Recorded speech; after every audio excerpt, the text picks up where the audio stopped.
then the question is a jurisdictional question. So this is actually a grey area. It is a very grey area, and things have to be crystallized still. May I ask you one question, sir? So far we have been talking only about the person who discloses the information under data protection. What about the person who receives, who is at the receiving end? If an enactment has to be passed in India with respect to data protection, how would you make a provision for both the persons who discloses and who receives? And what would be the punishment? I would like to know that.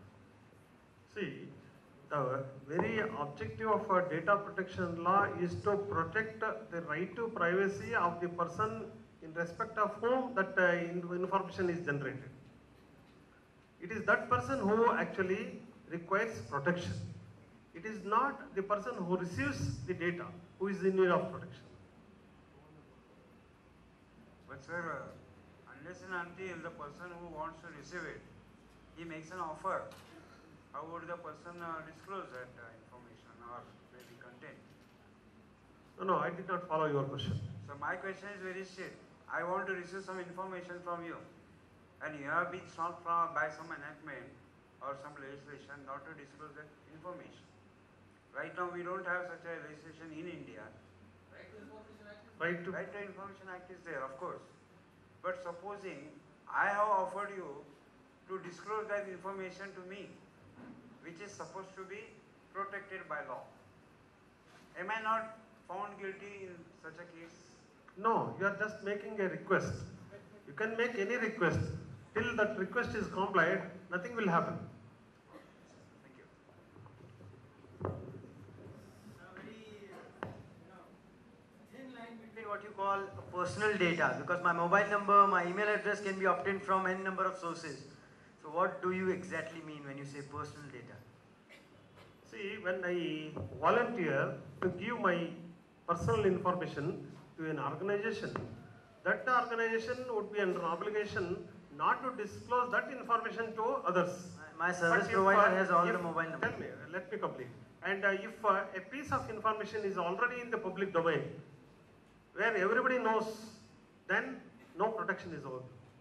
Only confidential, private matter, which is still in the public domain, needs to be protected. A film actor may be having affair with another person. So if everybody knows it, then he cannot have any objection to the spreading of that information, printing of that information. So talking specifically about IT, for example, say my email address, say my even cell number. Now this data is available with the service provider. I have never consented that my service provider should give this information to every person who comes and asks for it. But still, as of today, that information is available at loose to everyone. So, is it classified as a personal information? That is what I actually want to ask. It is a personal information because that number belongs to you, but whether it needs to be protected, that has to be considered. But if everybody knows, if you have put out your email address and phone number in your letter pad, so it is for the public consumption. So you cannot have any privacy claim there. So it depends upon the relation with the organization of the individual. If you are in the fiduciary relations, then organization will not give the information. Because that is what we have to see in the Act, Right to Information Act. What is the definition of fiduciary relation? If you are in the fiduciary relation with the organizer will not disclose the data. Fine. Fantastic. Thank you. My question is relating to hospital authorities. Can they disclose the information of a patient? The person is suffering with HIV/AIDS, and the information is available, and this person information can be disclosed to others. No, just To predict, not audible properly. any patient is suffering with HIV/AIDS. Information is received by hospital, and the hospital can disclose the information in the interest of public safety and health. See, in the interest of the general public, some information can be disclosed. Because it is the public interest which is primordial than the individual interest. But what about the decision of the Supreme Court? Supreme Court, has actually held otherwise. Yes. Is it not valid of Article 21 right to privacy? Yeah, definitely. But right to privacy is not an absolute right. It has to be qualified in the interest of the general public. That's there. So what is right to privacy? Right to be left alone. But if your right to privacy is going to affect the public interest, then the claim for the right to privacy should be qualified. Hello, sir. See, there is one more thing I did not mention in my lecture, that is data theft. You might have heard about data theft. See, what I have spoken is the data which is actually made available voluntarily. But when you speak about data theft, it is data which is taken without the consent of the data subject. But whether term theft can be used, that is the question. Somebody in the morning said, I think in the keynote address it was mentioned, that the theft of information.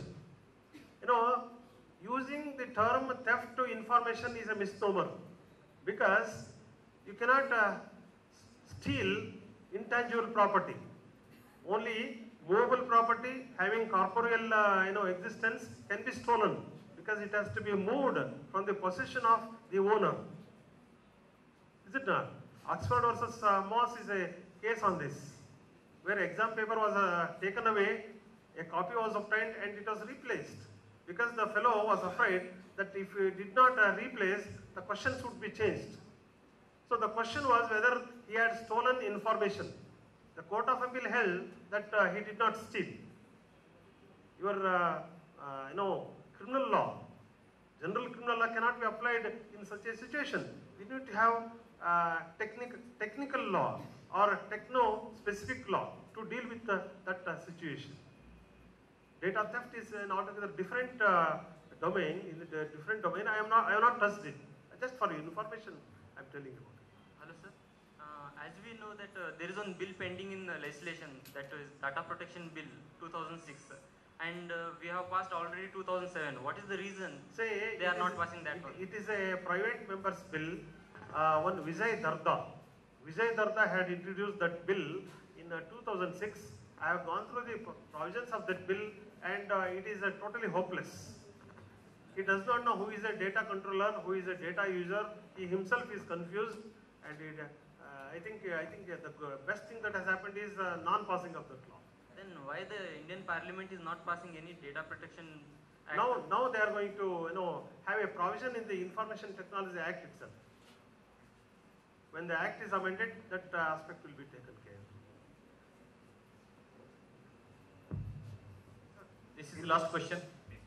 In the global economy, we can find the data collection as in a business itself, wherein we can find certain email addresses.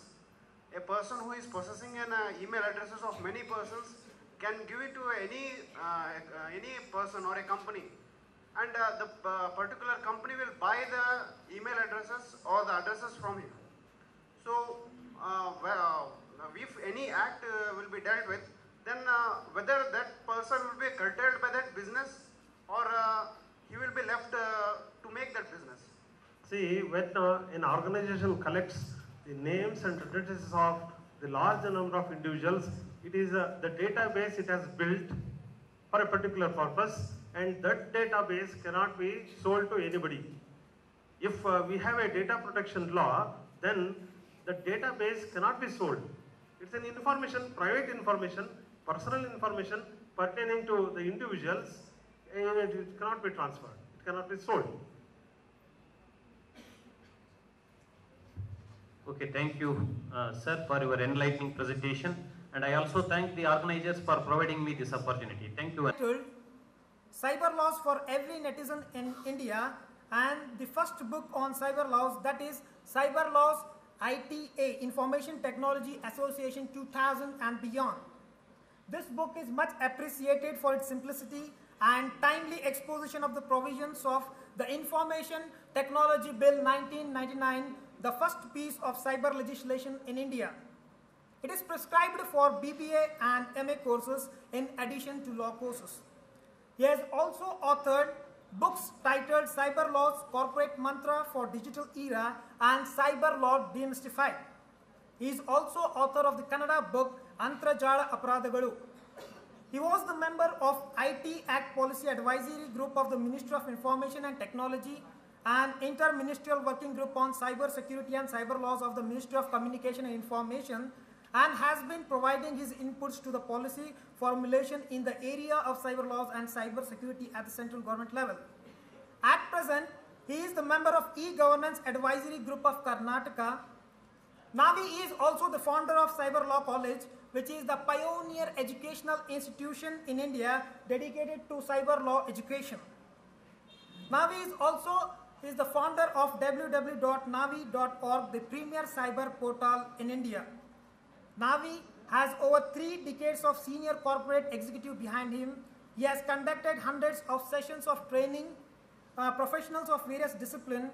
In particularly, Navi has conducted several training programs to police personnel on cyber crimes and cyber frauds, and assists the police in Chennai regularly in cyber crime investigation. And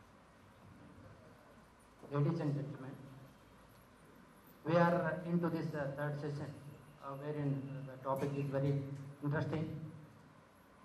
We have so far witnessed that the technological revolutions have led to the dramatic improvement in human life and human society. But at the same time, the technological revolutions have brought about the various avenues for wrongdoing. And especially this internet, it is a vast and almost an anonymous way of committing unlawful acts. And this sort of this cyber crimes, especially in the modern times, if we come to the topic, this forensic science. As I know, this forensic science is nothing but the deliberation at the public level, tracing of facts or tracing of truth, and its deliberation at the courts of law. And when you come to this cyber crimes and the forensic science, the integration is very meaningful. See that now that the jurisprudence, especially the theories of administration concerning the theories of punishment, they need a relook. Because now the crimes are committed, the criminals commit wrongs, or they decide to commit or not to commit wrongs, not by looking to the amount of punishment, etc. Respected chairman of the session, dignitaries, friends, I thank Mr. Patil, principal of this law college, for having given me this opportunity to be with you and share some of my thoughts on this subject. We had a very eventful discussion in the first part of today. I am sure I will have a lot of questions from you, and let me see what best I can do in answering your doubts and concerns which are there on the back of your mind. Basically, in this session, I would like to look at this as an introduction to cyber forensics. So it is not going to be a discussion of cyber forensic science in great detail. So it is an introduction to cyber crimes and cyber forensics. But basically, I would like to provide such information as would give you a little confidence that India has a cybercrime law which is reasonably effective. It can always be improved. There is no two opinions about that it can be improved. But what we have is something which is not fully exploited at this point of time. It is like looking at a glass, whether it is half full or half empty. There is something in it. Let us try to understand it. Let us try to use it on existing infrastructure, and maybe we will ourselves learn and improve it as we go along. Just to go by the title of this seminar, Emerging Trends, I thought I should also try to look at some of the emerging trends in cyber crimes. Here you see some of the cyber crimes which have happened recently, maybe within the last 3 months. Okay, each indicate a different dimension of cyber crime. We are talking of Information Technology Act, which was drafted somewhere in 1998-99 before it became a law in 2000, and we are talking of crimes which have happened in the last 2 months, 3 months. Does our law have enough ammunition to meet these requirements? That is what I would like to discuss. The first one I would like to discuss. Okay, these are the points which I may cover. That is understanding of the new generation of cyber crimes. Is ITA capable of handling this? Then how good is digital evidence law? How good is our forensic practice? And there is a major amendment which is in the process. If the amendments are passed, is there going to be any substantial change? These are the things which I am going to discuss. The cases which I will briefly mention is one, this Dan Igerstad. It is the name of a Swedish security professional. Sometimes we call him as a Swedish hacker. Okay, I am avoiding the term Swedish hacker. I am saying Swedish security professional. What he did was, he somehow collected email passwords of over 100 Indian government officials, senior officials, including people in the DRDO. How he collected it? That is a part of technology. He says that he wrote to the government of India saying that your security is not good.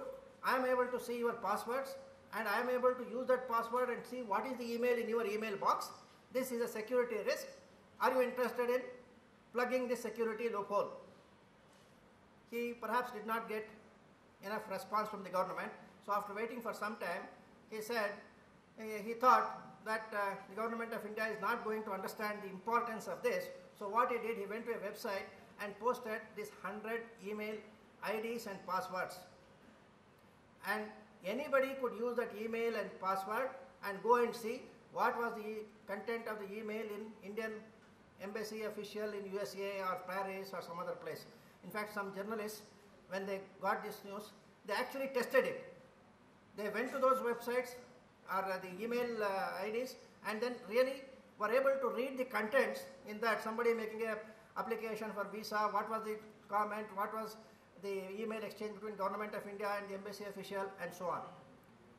So this was one incident. Now the question also arose simultaneously, has he done a crime? He has, first of all, unauthorizedly accessed the identity details of embassy officials. Okay, password he has stolen. In colloquial language, you can say password he has stolen. Secondly, he has displayed that password in a public place so that many more people can see, and even if this person doesn't have any malicious intention of misusing it, somebody else could do it. Is it a crime? Is it a cyber crime? Does Information Technology Act 2000 has any provision? These are the questions which were raised. We will answer that little later. Second, Bank of India had a website.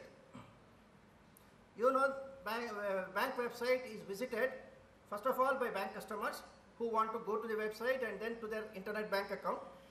There are also other people who visit the bank for information. That is non-customers of Bank of India. Somebody had gone into this website. Normally, you can only view the website.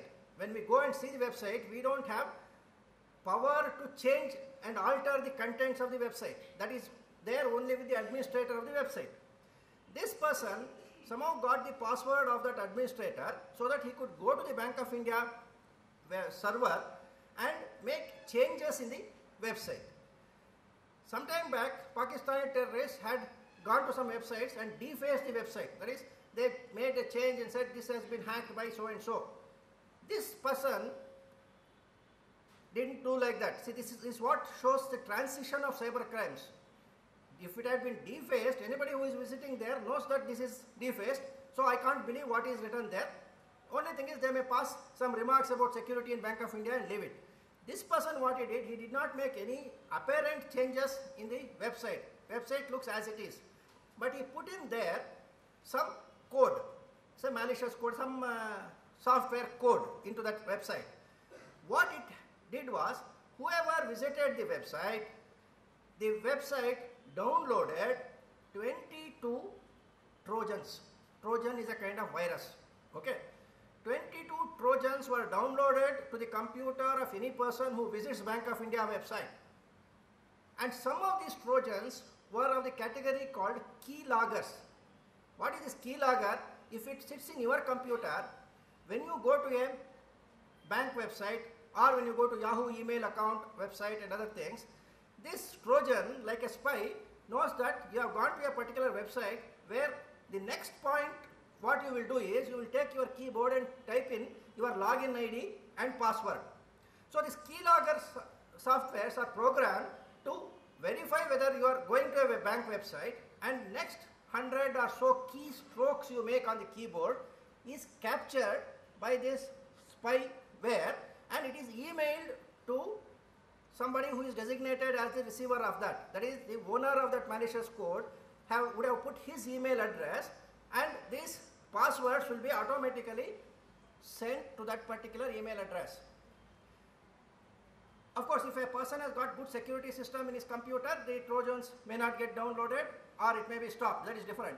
But if the security system used by the visitor is weak, even if one keylogger comes into his computer, then his bank password, his Yahoo email password, and all those passwords would be transmitted in due course to this hacker. He can then use it to rob the bank. Okay, to rob the account of disperser. But when you say that, let us say 100 or 200 or 1000 Bank of India customers' accounts is robbed, what is robbed is the bank, not one individual, because the money in the bank will get depleted and the confidence in the bank is depleted and all depositors will start taking back their money. That is why I look at this as a type cyber terrorist activity. Attack on a bank website which, if logically concluded, could lead to erosion of faith in the Indian banking system. People will all think that if Bank of India is like this, tomorrow State Bank of India is also like this, I can't keep my money in any bank.